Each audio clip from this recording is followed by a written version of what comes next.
যায়েদ ইবনে আরকাম রাদিয়াল্লাহু বলেন, রাসূলে পাক আলাইহিস সালাতু ওয়াসসালাম গাদিরে খুমে দাঁড়িয়ে বলেন, আমি কি তোমাদের উপর তোমাদের নিজেদের চেয়েও অধিক হকদার নই?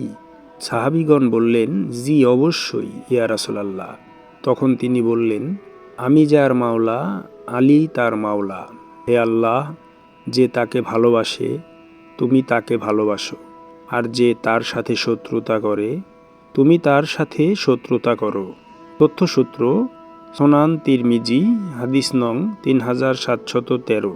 এবার আপনারা বুঝে নিন শেরে খোদা মাওলা আলীর শান কত সুউচ্চে এবং মহানবী কাকে তার পরবর্তী উত্তরাধিকারী করে গিয়েছিলেন। কিন্তু জগৎবাসী তাদের বস্তুমোহের কারণে মহানবীর রেখে যাওয়া প্রতিনিধিকে গ্রহণ করে নাই, যার ফলে সমগ্র বিশ্ব আজ বস্তুবাদে কলুষিত হয়ে গেছে।